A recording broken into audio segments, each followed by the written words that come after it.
예수 그리스도 안에 있는 우리에게 아버지 하나님은 어떤 분이시나 할 때에 요한일서 4장 8절 마지막 부분에서의 말씀처럼 하나님은 사랑이시다. 이심을 우리에게 알게 하십니다. 그러나 하나님은 하나님의 그 사랑은 늘 말씀드리겠지만 우리가 들어왔지만 아무나에게 무조건적으로 사랑하느냐 할 때 성경이 우리로 알게 하시는 것이 뭐냐? 그 하나님의 극진하신 사랑을 자신들의 것으로 만들어가는 믿음이 있을 때, 믿음의 행진으로 전진할 때에 그 사람에게 그 귀한 사랑을 덧입혀 주시는 분이 아버지 하나님이심을 성경을 통하여 알게 하였습니다. 하나님은 예수 그리스도로 많은 사람을 구원의 길로 인도하실 때에 사랑으로 모든 사람들을 다 구원의 길로 인도하시지만 그 사랑 안에 거한 사람들에게 있어서 하나님의 그 사랑을 덧입혀 주시는 것은 믿고 행하는 자에게 하나님이 그렇게 하시는 것이다 라는 것을 말씀을 드립니다. 그리고 한 번 구원이 영원한 구원이 아닌 것처럼 아버지 하나님의 사랑 또한 한 번 받았다라고 해서 그것으로 안주하지 않고 아버지 하나님 앞에 서는 그날까지 그 사랑을 누려가기 위한 노력과 함께 아버지 하나님의 사랑 안에서 이탈되지 않아야 하는 것을 우리로 알게 하시면서 하나님의 사랑을 받아 누릴 책임을 누구에게 주셨다고요? 우리 각자들에게 맡기셨음을 요즘에 계속 듣게 하십니다. 그럼에도 불구하고 우리들의 믿음의 모습을 보게 되면은 너나 나나 할 것 없이 들쑥날쑥 하잖아요. 들쑥날쑥해요. 난 아니요 할 수가 없어요. 들쑥날쑥한 믿음의 변동을 보여가면서도 등잔 밑이 어두운 것처럼 자신들이 보여가는 믿음의 정체성이 어떠한 가운데 있는지조차 모르고 살아가는 그러한 경향들도 있습니다.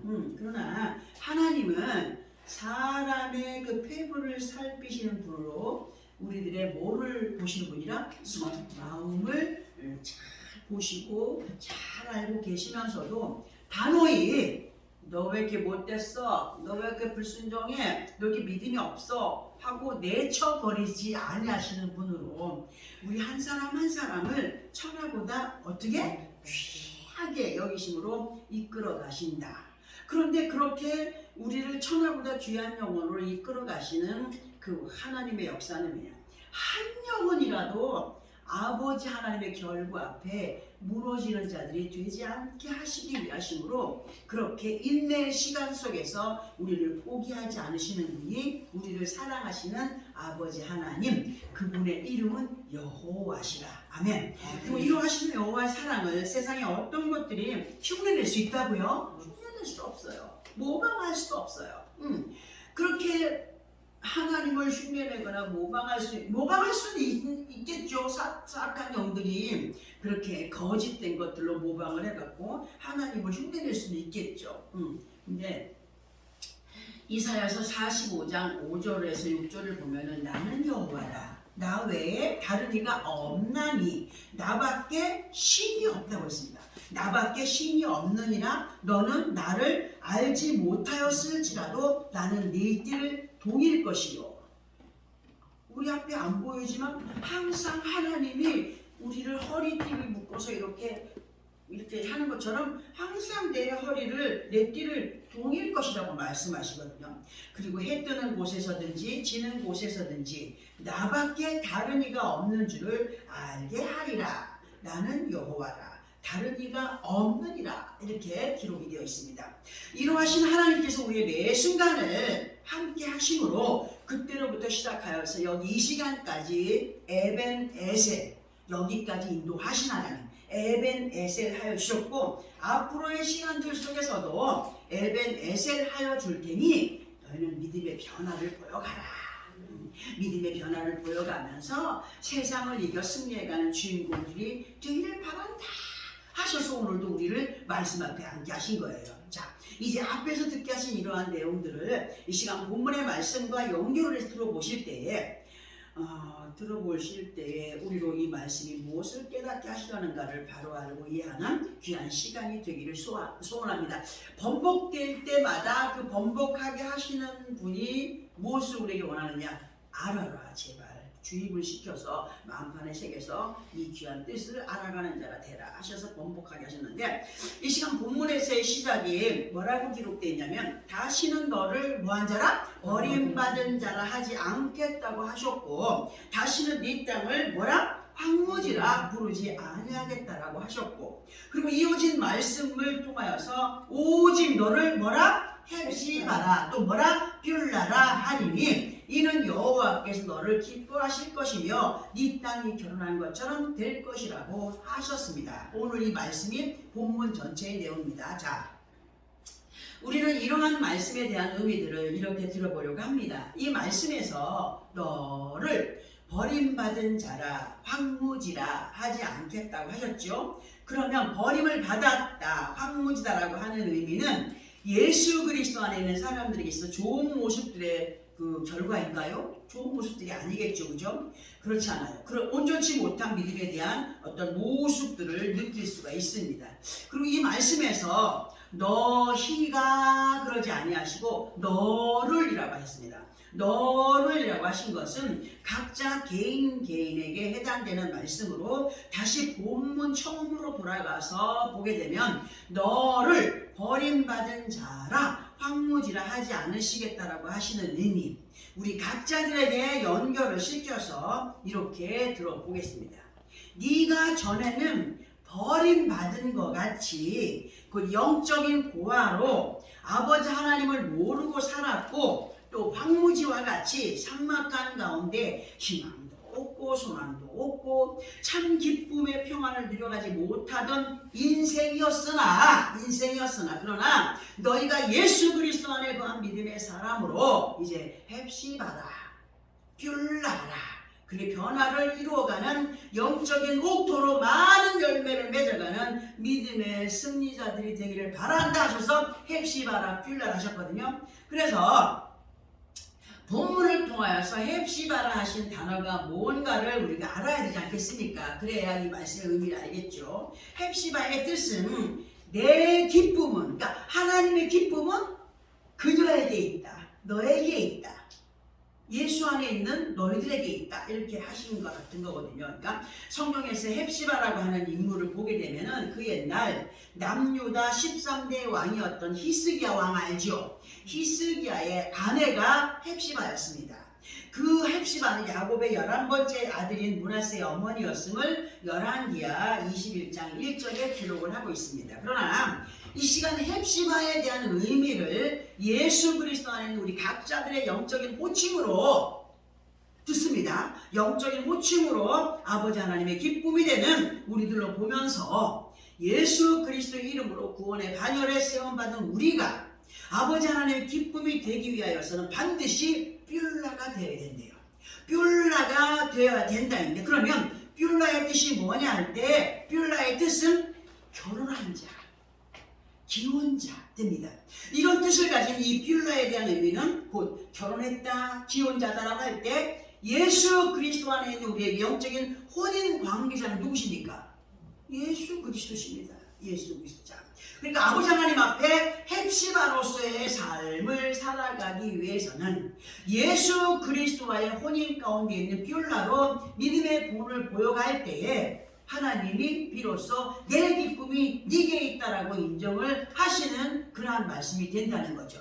그리고 이러한 믿음 안에서 본을 보여가며 하나님 보시기에 아름다운 변화를 이루어가는 우리들을 향하신 아버지 하나님의 약속은 성경에 이미 예언적으로 다 기록을 해 놓으시고 온전한 이스라엘들로 예루살렘들로 세워져 가기를 바라시면서 하나님이 기뻐하시는 헵시바 그리고 뷸라로서의 삶의 모습이 이루어야 된다는 말씀으로 히브리서 13장 4절과 연결을 시켜보게 되면은, 자, 사람들도 결혼했어요. 부부관계가 되었어요. 그러면은 그 부부간에도 지켜야 될 도리가 있습니까 없습니까? 있죠. 맞아요. 아니 결혼한 부부가 따로따로 이 사람 만나고 저 사람 만나고 다른 이랑 행동하면 그게 부부간의 도리를 지켜가는 겁니까? 안 지켜가는 거죠. 그러니까 그런 만약에 그렇게 결혼한 사람이 가정을 팽개치고 부부의 도리를 하지 않으면 안 되듯이 우리는 예수 그리스도와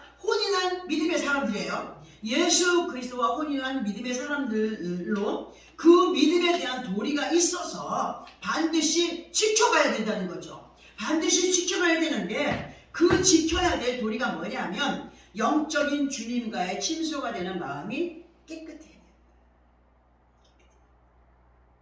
깨끗할 때에 누구에게 기쁨이 돼요? 하나님 앞에 헵시바가 돼요.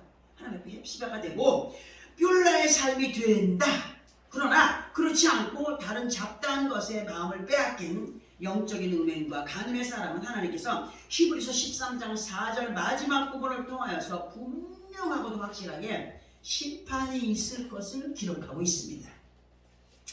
자, 그러면 다시 본문으로 돌아가서 하나님께서 헵시바라 뷸라라 인정하게 되는 상황 가운데 있을 때에 모든 것을 회복을 시켜서 안전하게 하시겠다라고 우리에게 성경 전체를 통해서 약속을 주셨습니다. 자, 그러면 구체적으로 어떻게 그 약속을 이룰 수 있도록 하시겠다라고 하는 것인가에 대하여서 우리가 보아야 되겠기에 그 말씀을 이사야서 62장 8절 9절에서 보려고 합니다.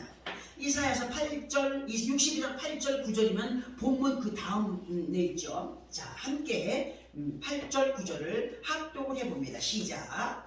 여호와께서 그 오른손 그 능력의 발로 맹세하시되 내가 다시는 네 곡식을 내 원수들에게 양식으로 주지 아니하겠고 네가 수고하여 얻은 포도주를 이방인이 마시지 못하게 할 것인즉 오직 추수한 자가 그것을 먹고 나 여호와를 찬송할 것이요 거둔 자가 그것을 나의 성소들에서 마시리라 하셨느니라. 아멘. 자, 하나님께서 이 시간 우리들에게 복에 대한 예언의 말씀을 이렇게 듣게 하십니다. 진정코 너희가 내 앞에 기쁨이 되는 헵시바로 예수 그리스도의 신부가 되는 뷸라로 예수 그리스도의 혼인을 귀하게 여기며 겸손히 그 인도하실 가운데 있는 믿음의 사람들에게는 믿음의 본을 보여가는 사람들에게는 의심치 않고 믿고 행하여 가는 사람에게는 하나님께서 오른손 그 능력의 팔로 맹세하시면서 선서할 때 보통 오른손으로 선서하지 않습니까? 하나님이 우리를 향해 선서하신 거예요. 지금 오른손을 들어서 선서하시고 맹세까지 하시면서 내가 다시는 네 곡식과 포도주를 원수들에게 양식으로 주지 아니하겠고. 그러면 이렇게 은혜를 받는 축복을 받는 사람의 모습이 어때야 된다? 온전한 믿음 안에 있는 사람들에게는 그렇게 해주겠다라고 약속하시는 거 아니겠습니까? 곧 믿고 따르는 너에게 돌아갈 분깃을 다른 것들에게 돌리지 아니하겠다 하시는 말씀이시며 이어서 9절의 말씀을 보게 되면 오직 추수한 자가 그것을 먹을 수가 있고 하나님을 찬송할 것이요 거둔 자가 그것을 나의 성소의 뜰에서 마시리라 하셨습니다.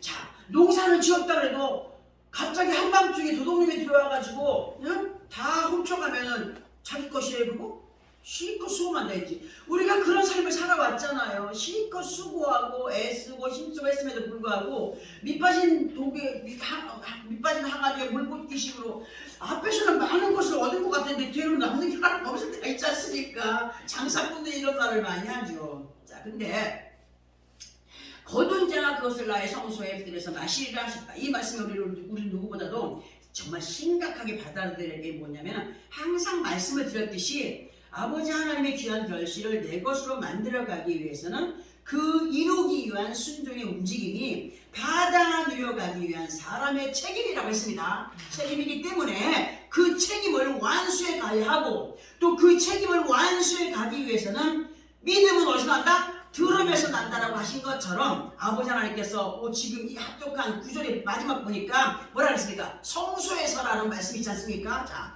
아버지 하나님께서는 그 힘과 믿음을 길러가게 하기 위해서 우리를 성전에 모이게 하시고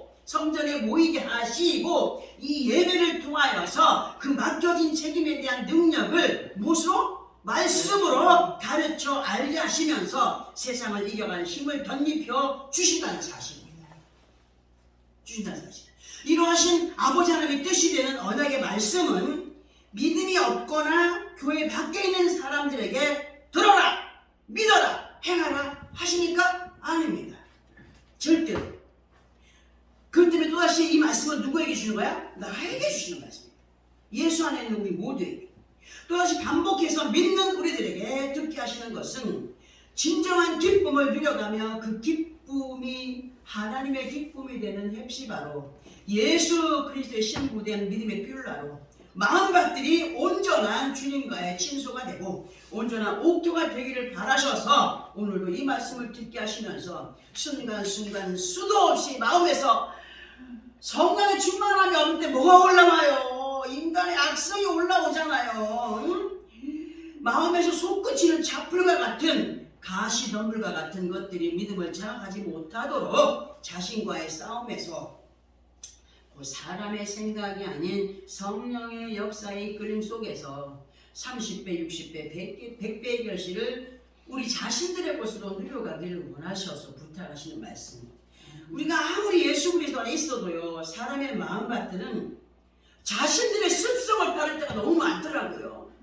예수 그리스도의 그 믿음의 습성을 따르는 것이 아니라 자신들의 습성을 따라서 여러 가지 형태를 이루고 있어요. 우리 마음밭들이. 예수님께서 말씀하신 마태복음 13장 3절부터 해서 말씀을 보면은 씨 뿌리는 비유가 있지 않습니까? 씨 뿌리는 비유와 함께 길가에 뿌려진 씨, 돌밭에 뿌려진 씨, 가시떨기에 떨어진 씨에 대해서 우리를 보게 하시면서 반드시 너희는 옥토밭에서만이 열매가 있음을 강조해 주시면서 너희의 마음밭이 믿음의 밭이 옥토가 되기를 원한다. 옥토가 되기를 바란다. 이렇게 세심하게 아버지 하나님께서는 예수 그리스도를 통하여서 듣고 깨닫게 하심으로 바른 믿음으로의 삶을 원하시지만 그러나 생명이 되는 신학들을 마음밭에서 제대로 발화를 시켜가지 못하는 형편 가운데 있어요. 우리가 제대로 발화를 시켜가지 못하고 엉뚱한 모습들로 믿음의 본을 보여가지 못하게 되는 것은 왜 그러느냐? 듣게 하시는 말씀에 대한 책임을 자기의 것으로 여기지 않기 때문입니다. 듣게 하시는 말씀은 우리 각자 들은 사람들의 책임이에요. 지켜내야 할 책임. 근데 듣게 하시는 말씀에 대한 책임을 자신들의 것으로 느껴가지 못하기 때문에 또는 그 마음과 생각이 잡다한 다른 것으로 채워져 있기 때문에 그러한 마음을 돌짝밭으로 가시덤불밭으로 길가의 밭으로 비유를 하시면서 열매가 있다고요? 그래서 새가 주워 먹고 마귀가 빼앗아가 버리고 올라왔다가 믿음이 조금 올라왔다가 사라져 버리고 자, 그리고 이러한 밭으로의 믿음의 형태를 보여가게 되는 것은 또다시 번복하여서 들어보게 되면 정혼한 예수 그리스도로 만족하지 못하고 신랑 되신 예수 그리스도와 마음이 하나가 되지 못하였기 때문임을 알게 하십니다. 그런 사람은 예수 그리스도를 믿는다라고 하는 사람이긴 하나 어쩌다가 아쉬우면 내 다시 너를 만나러 가라. 내 다시 연락도 안 한다 하다가 아쉬우면 어떻게 돼요? 아쉬우면 그 친구한테 연락하고 만나고 하잖아요. 예수님은 그런 식으로 대하는 사람들이 있다는 겁니다. 아쉬울 때만 그냥 연락하고 만나는 친구처럼 예수 그리스도를 그렇게 대하며 살아가는 경향이 우리들에게 있기 때문에 정말 예수 그리스도 혼인한 뷸라이지만 어떤 사람들을 보면은 결혼했음에도 불구하고 나가면 결혼바지 빼버리고 어떻게 해요? 싱글처럼 행동하는 사람 있잖아요. 우리도 예수를 믿으면서 교회에 나오면서 밖에 나가면 예수 안 믿는 사람인 척하는 사람 있으니까 없습니까? 예수 그들을 부끄러워하는 사람 너무 많잖아요. 응? 그런 모습을 보여가는 사람들이 있습니다. 진실로 우리 모두는요, 농부들이 쓸모없이 버려버리는 땅과 같이 또는 먼지만 펄펄 날리며 예수 그리스도의 눈에 눈물 나게 하고 곁에 있는 사람들의 마음에 근심거리가 되는 삭막한 황무지와 같았던 모습들을 단호하게 마감해야 됩니다. 단호하게 마감을 해야 정말 하나님을 기쁘시게 하는 삶을 헵시바로서의 삶을 살아갈 수 있습니다. 그리고 그런 것들을 마감하려면 대단한 결단력이 필요하겠죠. 근데 그 결단력마저도 하나님이 주셔야 됩니다. 하나님의 결단력을 누구에게 주냐? 믿고 행하는 마음을 가질 때에 하나님은 역사하십니다. 강하고 담대한 결단과 함께 본문 마지막 부분에서 말씀하고 계시는 땅이 돼야 되는데, 자, 그 말씀이 뭐냐? 본문 마지막 부분에서 네 땅이 뭐한 것처럼? 결혼한 것처럼 될 것이라고 하셨습니다. 잘 들어보시기 바랍니다. 육신적으로도 결혼을 시작한 사람들, 곧 신혼부부에게는 그 마음과 생각에 누구만 담고 있습니까? 안주나 소나 당신 생각 나가 있으나 들어오나 당신 하다시겠습니까? 지금 신혼부부가 막 눈에서 완전히 사랑의 불꽃이 튀잖아요. 자, 그렇게 신랑은 신부를, 신부는 신랑을 그렇게 담게 됩니다. 그런데 결혼 생활을 오래 하게 되면 어떻게 됩니까? 신랑이 보입니까? 돈 벌어오는 기계다 너는. 또 어느 때는 또 다른 어떤 표현도 되고, 그때 신경을 어디로 가 있어요? 자녀들에게 가 있고, 막 먹고 사는 데 있고, 반찬은 뭐 해 먹을까, 그런 데 가지 않겠습니까? 이게 잡다한 거예요. 이게 잡다한 거야. 응? 예수 그리스도 안에 있는 사람들 또한 시간과 세월 속에서 신랑 대신 예수 그리스도는 흐려지고, 그저 습관에 의한 믿음으로 행하는 사람들이 있다는 겁니다. 그러나 우리는 뭐가 되냐? 네 땅이 네 마음같이 결혼한 것처럼 돼야 된다고 말씀하셔요. 이 말씀의 의미는 뭐냐? 항상 언제든지 시간과 세월을 초월한 신혼 같은 믿음으로 내 마음에 합한 자가 되라. 처음 사랑을 잃어버리지 마라. 처음 사랑을 유지해가는 자가 되기를 원한다. 이런 표현이 된다는 겁니다. 이해되시죠? 이런 표현이 사도행전 13장 22절에서 기록이 말씀입니다. 이새의 아들 다윗의 마음이 아버지 하나님의 합한 자라고 했습니다. 마음에 맞는 자라고 했습니다. 그렇게 마음에 맞는 자로 하나님의 영화로움이 그에게 나타났고, 그 가문에서 역사가 대단하게 나타나지 않았습니까? 예수 그리스도 탄생이 있었습니다. 우리 또한 믿음의 본을 보여가며 후세를 향한 그것을 심어가는 사람들이 되기를 우리 하나님 원하시는 거거든요. 정말 네 땅이, 곧 우리 각자들의 마음들이 이제 막 결혼 생활을 시작한 신부처럼 예수 그리스도와 함께 아버지 하나님의 마음에 합한 믿음의 승리자들이 되기를 바라신다는 말씀입니다. 그래야 때 헵시바가 되고 빌라가 된다는 말씀이거든요. 이러한 모습이 앞에서부터 지금까지 여러 번 반복하여서 듣게 하시는 헵시바라, 또 뷸라라, 너는 내 사랑이라, 너는 나의 신부라 하시는 그런 인종 속에 우리는 그렇게 세워져 가야 된다는 사실이죠.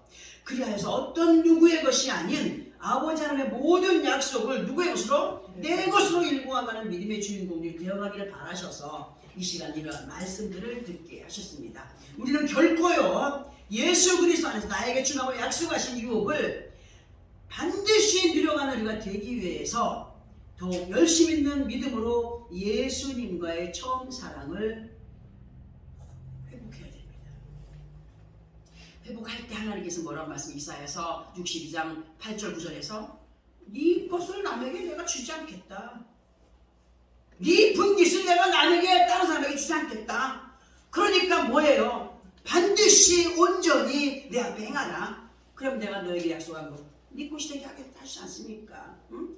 그래서 내가 거둘 결심을 다른 이에게 주지 아니하리라 하신 그 아버지 하나님의 약속을 누구의 것으로? 내 것으로 이루어가기 위해서 헵시바가 되어야 된다. 하나님의 기쁨이 되어야 된다. 하나님의 기쁨이 되기 위해서는 뷸라가 되어야 된다. 예수 그리스도와 정원한 사람으로 예수 그리스도와 함께하는 그늘 속에 순종의 삶을 살아가면서 그 모습이 아버지 앞에 헵시바가 된다고 말씀하셨고, 그렇게 우리는 그 헵시바와 뷸라의 자리를 침노당하지 않도록 예수 그리스도와 처음 사랑을 유지해가는 믿음의 사람들로 하나님이 약속하신 모든 것들을, 나에게 약속하신 모든 것들을 다른 사람에게 빼앗기지 않도록 믿음을 지켜 순종해가는 나와 여러분의 삶이 되어지기를 예수 그리스도 이름으로 축원합니다. 아멘. 기도하겠습니다.